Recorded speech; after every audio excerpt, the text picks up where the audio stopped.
வணக்கம் வாங்க இன்னைக்கு ஒரு ஹெல்த்தியான பிரேக்ஃபாஸ்ட் ரெசிபி பார்க்கலாங்க.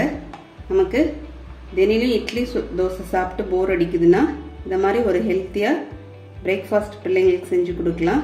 இப்போ நான் ஸ்டவ்ல ஒரு பேன் வச்சிருக்கேன். பேன்ல ஒரு 2 டேபிள் ஸ்பூன் அளவுக்கு எண்ணெய் சேர்த்துக்கிறாங்க. எண்ணெய் சூடானோடனே 1 கப் அளவுக்கு உருளைக்கிழங்கு கியூப்ஸா கட் பண்ணி எடுத்து வச்சுக்கலாம். இப்போ இதில் சேர்த்துக்கலாங்க. சேர்த்துட்டு ஃப்ளேம் பார்த்தீங்கன்னா மீடியம் ஃப்ளேம் வச்சு நம்ம லேசாக கலந்து விட்டுட்டே இருக்கலாம். ஒரு 3 நிமிஷம் இந்த உருளைக்கிழங்க வதக்கிக்கலாங்க. இப்போ ஒரு 3 நிமிஷம் நம்ம உருளைக்கிழங்க வதக்கிட்டோங்க. இப்போ இது கூடவே 1 கப் அளவுக்கு பொடிசா கட் பண்ணின வெங்காயம் சேர்த்துடலாம்.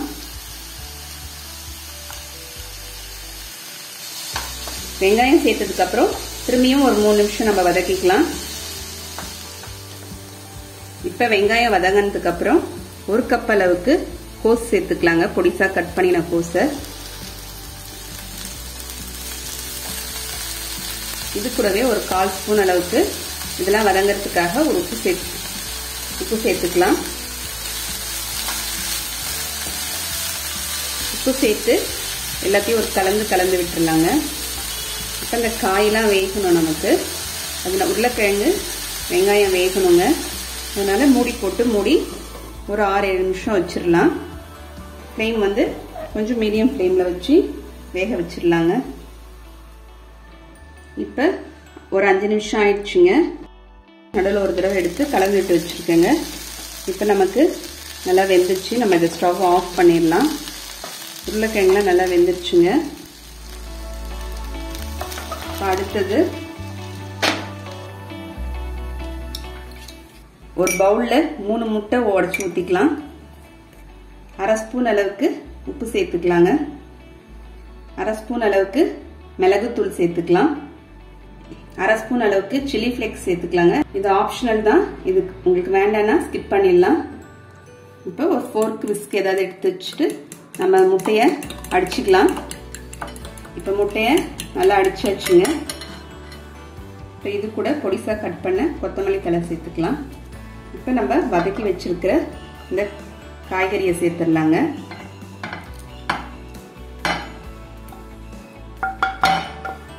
சேர்த்துட்டு எல்லாத்தையும் கலந்து விட்டுறலாம். இப்போ ஸ்டவ்ல ஒரு பேன் எடுத்து வச்சுக்கிறேங்க. இதுல எண்ணெய் சேர்த்துக்கலாம். ஒரு டேபிள் ஸ்பூன் அளவுக்கு நம்ம எண்ணெய் சேர்த்துக்கலாங்க.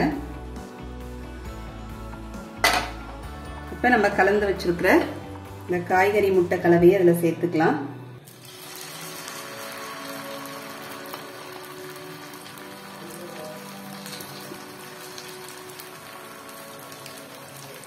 சேர்த்துட்டு இப்படி ஸ்ப்ரெட் பண்ணி விட்டுருங்க. ஃப்ளேம் பார்த்தீங்கன்னா லோ ஃப்ளேமில் வச்சுக்கலாம். இதுக்கு மேலே மொசரல்லா சீஸ் போட்டுக்கலாங்க. இதுவும் ஆப்ஷனல் தான். பிள்ளைங்க சாப்பிட்றதா இருந்தால் இதை மாதிரி மேலே நம்ம நடுவில் சீஸ் போட்டுக்கலாம். பெரியவங்களுக்குனா ஸ்கிப் பண்ணிடலாங்க.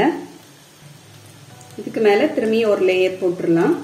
ரொம்ப ஈஸியாக செஞ்சிடலாம். நம்ம பிள்ளைங்களுக்கு தினையும் இட்லி தோசைக்கு போர் அடிக்குதுன்னா இதை மாதிரி செஞ்சு வெஜிடபிள்ஸ்லாம் சேர்த்து செஞ்சு கொடுக்கறதுனால அழகாக சாப்பிட்ருவாங்க. வெஜிடபிள்ஸ் சாப்பிடாத பசங்க கூட இதை மாதிரி நம்ம கொடுத்தோம்னா அழகாக சாப்பிட்ருவாங்க. இப்போ மூடி விட்டுடலாங்க. ஃப்ளேம் லோ ஃப்ளேம்லேயே இருக்கட்டும். இப்போ ஒரு 5 நிமிஷம் ஆயிடுச்சுங்க. திறந்துடலாம்.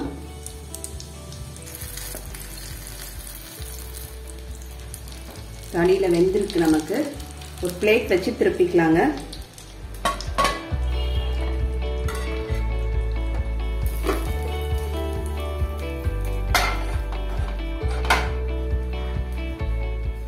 இது அப்படியே திரும்பி இந்த பக்கம் வேக வச்சிடலாம். நம்ம இப்ப திரும்பியும் மூடி போட்டு திரும்பியும் அந்த பக்கமும் நல்லா வேக வச்சிடலாங்க. இப்ப ஓபன் பண்ணிடலாங்க. இப்போ நமக்கு இந்த பக்கமும் நல்லா வெந்துடுச்சு. இப்போ நம்ம ஸ்டவ் ஆஃப் பண்ணிடலாம். ஆஃப் பண்ணிட்டு இப்போ பிளேட்ல எடுத்துடலாங்க.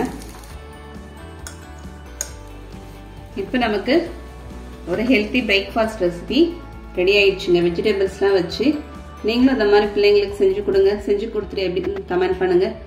உங்களுக்கு இந்த வீடியோ பிடிச்சிருந்தா லைக் பண்ணுங்க, ஷேர் பண்ணுங்க, சப்ஸ்கிரைப் பண்ணுங்க. அடுத்த வீடியோல பார்க்கலாம். தேங்க்யூ.